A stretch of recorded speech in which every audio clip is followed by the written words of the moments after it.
नमस्कार मंडळी, स्वागत आहे तुमचं आजच्या कथेमध्ये. रात्रीचे नेमके 3 वाजले होते. पावसाचा आवाज खिडकीवर आपटत होता आणि सायलीला पुन्हा तोच मेसेज आला. मी तुझ्या घराबाहेर उभा आहे, खिडकीतून बघ. ती घाबरत खिडकीजवळ गेली, पण बाहेर कुणीच नव्हतं. फक्त रस्त्याच्या दिव्याखाली एक काळी सावली उभी होती, जी हळूहळू तिच्याकडे बघत होती. पण खरी भीती तेव्हा सुरू झाली, जेव्हा सायलीला कळलं ती सावली जिवंत माणसाची नव्हती. सायली पुण्यातील एका कॉलेजमध्ये शिकणारी शांत स्वभावाची मुलगी होती. तिच्या चेहऱ्यावर कायम एक उदासपणा असायचा. लोकांना वाटायचं ती फक्त इंट्रोवर्ट आहे, पण तिच्या मनात एक असं गुपित होतं जे तिला रोज आतून खात होतं. सायली तिच्या आईसोबत जुन्या सोसायटीत राहत होती. त्या सोसायटीचं नाव होतं शांतीनगरी अपार्टमेंट.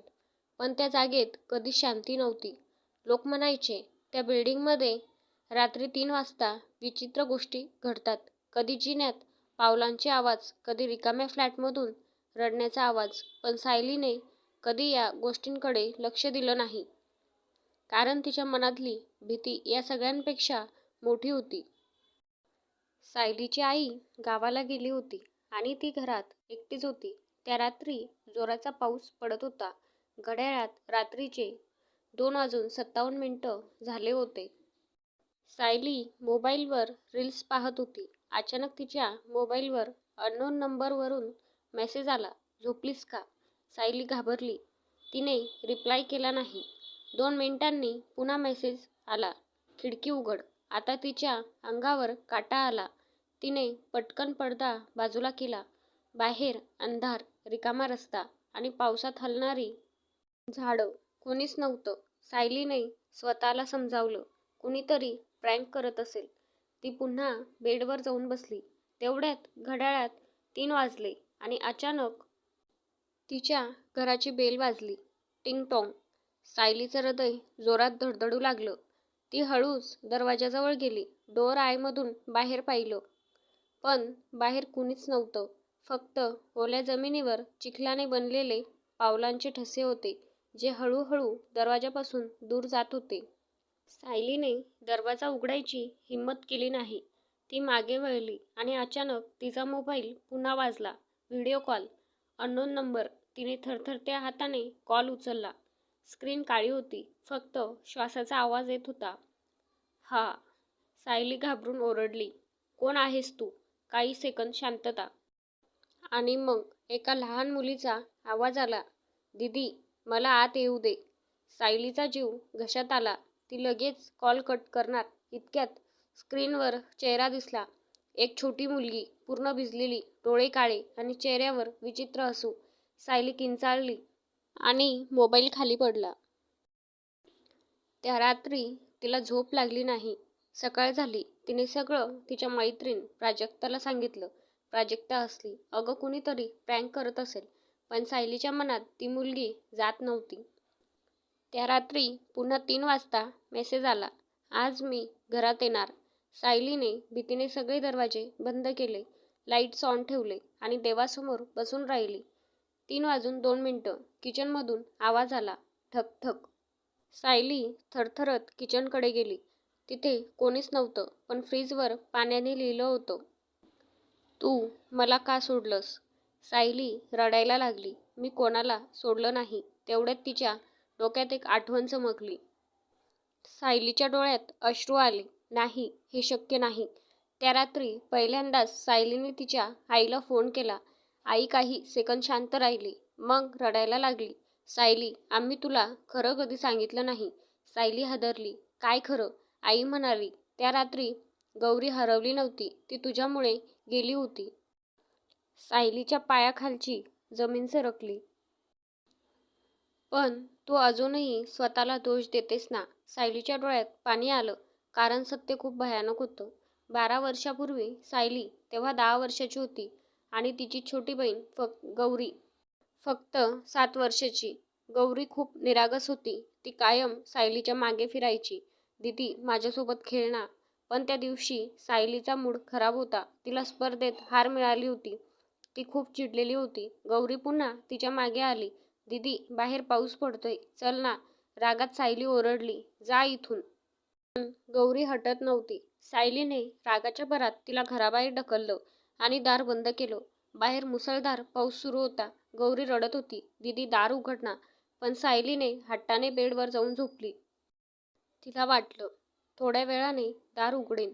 पण जेव्हा सकाळी दार उघडलं, गौरी तिथे नव्हती. फक्त तिची छोटी चप्पल पडली होती. त्या दिवसानंतर गौरी कधीच सापडली नाही. पोलीस आले, शोध घेतला, पण काहीच मिळालं नाही. आणि तेव्हापासून सायलीच्या मनात एक जिवंत जखम तयार झाली. परत आलेली सावली. त्या रात्री सायली पुन्हा घरी एकटी होती. ती झोपायचा प्रयत्न करत होती, पण घड्याळाचे काटे हळूहळू 3 कडे सरकत होते. 2:59. अचानक घरातील सगळे लाईट्स बंद झाले.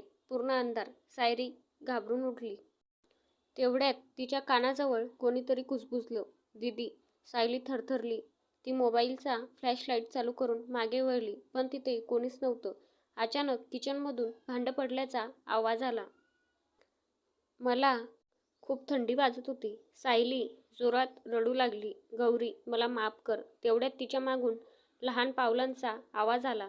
टक टक टक. सायलीने मागे वळून पाहिलं आणि तिचा श्वास थांबला. गौरी तिथे उभी होती, पूर्ण भिजलेली. तिच्या हातावर ओरखडे होते.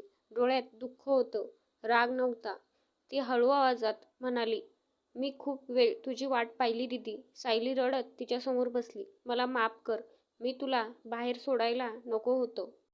गौरी काही क्षण शांत राहिली. मग म्हणाली, तू मला बाहेर नाही सोडलंस दीदी. तू स्वतःलाच त्या रात्रीपासून अंधारात बंद केलंयस. सायलीला तिचे शब्द आतापर्यंत लागले. भयानक सत्य. गौरी हळूहळू पुढे आली आणि म्हणाली, तुला माहीत आहे का त्या रात्री माझ्यासोबत काय झालं? सायलीने घाबरत मान हलवली. गौरीच्या डोळ्यात पाणी आलं. मी रडत रडत रस्त्यावर गेले.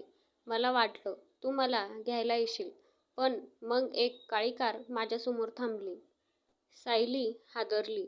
गौरी पुढे म्हणाली, त्या लोकांनी मला घेऊन गेले. सायलीचा जीव सुन्न झाला. नाही, गौरी रडत म्हणाली, मी खूप ओरडले दीदी, पण तू आली नाहीस. सायली जमिनीवर कोसळली. तिला स्वतःचा तिरस्कार वाटू लागला. गौरी तिच्याजवळ बसली. मी तुला घाबरायला आले नाही. मग का आलीस? सायली रडत म्हणाली. गौरी हलकसं हसली. कारण तू अजूनही त्या रात्रीत अडकली आहेस.